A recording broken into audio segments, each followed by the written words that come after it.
Q1 भारतीय स्वतंत्रता अधिनियम 1947 का मुख्य उद्देश्य क्या था?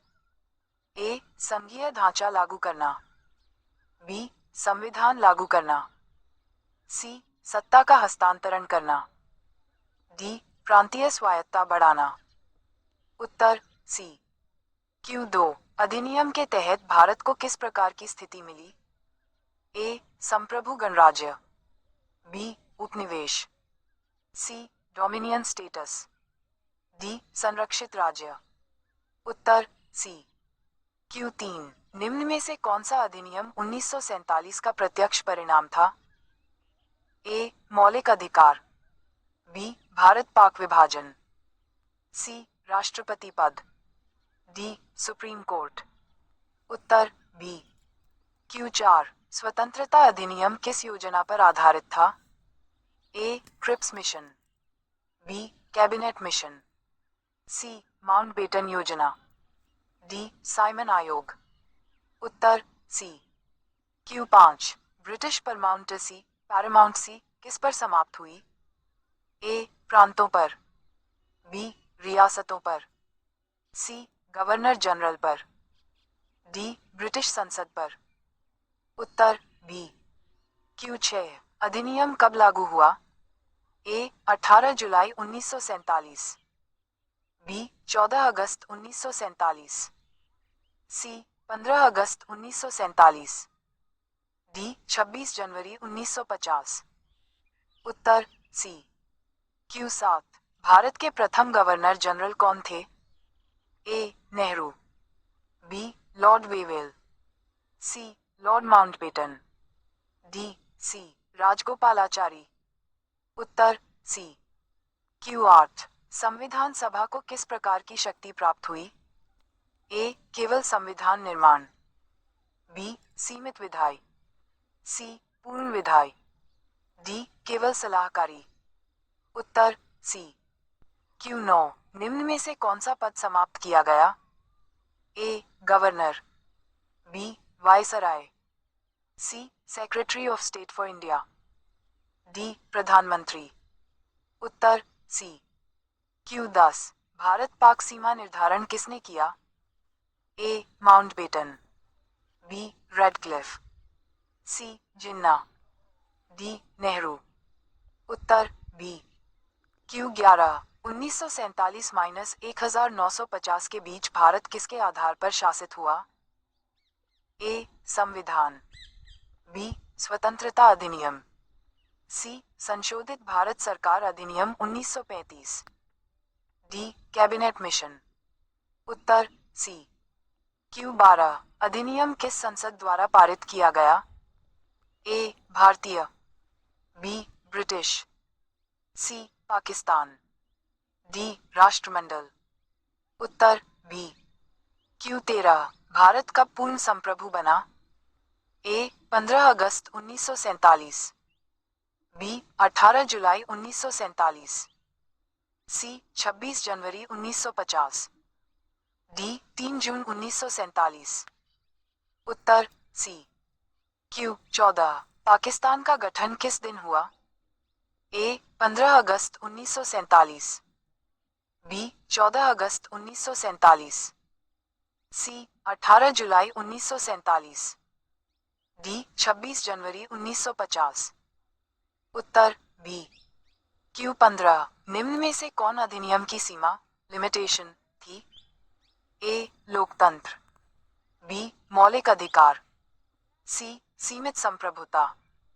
डी. विधायिका। उत्तर सी। Q16 अंतिम अपील का अधिकार किसके पास था? A. Supreme court. B. Federal court. C. Privy council. D. संसद। उत्तर सी। Q17 स्वतंत्रता अधिनियम की प्रकृति कैसी थी? ए. स्थायी। बी. सामाजिक। सी. आर्थिक। डी. संक्रमणकालीन। उत्तर डी। Q18 निम्न में से कौन अधिनियम द्वारा निर्मित संस्था नहीं थी? A. Governor general. B. Dominion. C. राष्ट्रपति। डी. संविधान सभा। उत्तर सी। क्यू 19 रियासतों को क्या विकल्प दिया गया? ए स्वतंत्र राष्ट्र बनने का, बी भारत या पाकिस्तान में विलय, सी ब्रिटेन में विलय, डी संयुक्त राष्ट्र सदस्यता। उत्तर बी। क्यू 20 स्वतंत्रता अधिनियम का कानूनी महत्व क्या है? ए संविधान, बी नीति, सी आजादी का कानूनी आधार, डी सामाजिक सुधार। उत्तर सी। क्यू 21 किस देश ने पहले डोमिनियन स्टेटस समाप्त किया? ए पाकिस्तान, बी भारत, सी दोनों, डी कोई नहीं। उत्तर बी। क्यू 22 अधिनियम के अनुसार युद्ध की घोषणा कौन करता था? ए प्रधानमंत्री, बी संसद, सी गवर्नर जनरल, डी सेना प्रमुख। उत्तर सी। क्यू 23 भारत की संविधान सभा की वैधता का स्रोत क्या बना? ए चुनाव, बी कांग्रेस, सी स्वतंत्रता अधिनियम, डी ब्रिटिश क्राउन। उत्तर सी। क्यू 24 स्वतंत्रता अधिनियम और संविधान में मूल अंतर क्या है? ए भाषा, बी समय, सी संप्रभुता का स्रोत, डी आकार। उत्तर सी। क्यू 25 निम्न में से कौन सही युग्म है? ए 1947 गणराज्य, बी 1950 डोमिनियन, सी 1947 राजनीतिक स्वतंत्रता, डी 1950 सीमित संप्रभुता। उत्तर सी।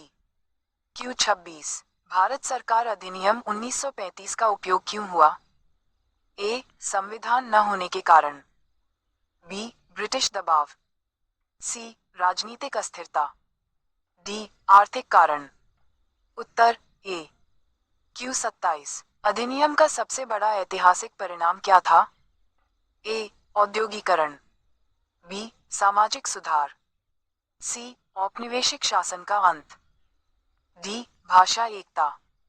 उत्तर सी। क्यू 28 स्वतंत्रता अधिनियम किस वर्ष अप्रभावी हुआ? ए 1947, बी 1949, सी 1950, डी 1952। उत्तर सी। क्यू 29 निम्न में से कौन सा कथन सही है? ए अधिनियम ने मौलिक अधिकार दिए, बी अधिनियम ने संविधान लागू किया, सी अधिनियम ने सत्ता हस्तांतरण किया, डी अधिनियम ने राष्ट्रपति बनाया। उत्तर सी। क्यू 30 सही निष्कर्ष चुनिए। ए 1947 इक्वल्स पूर्ण संप्रभुता, बी 1950 इक्वल्स औपचारिक स्वतंत्रता, सी 1947 इक्वल्स कानूनी स्वतंत्रता, 1950 इक्वल्स संवैधानिक संप्रभुता, डी दोनों समान। उत्तर सी।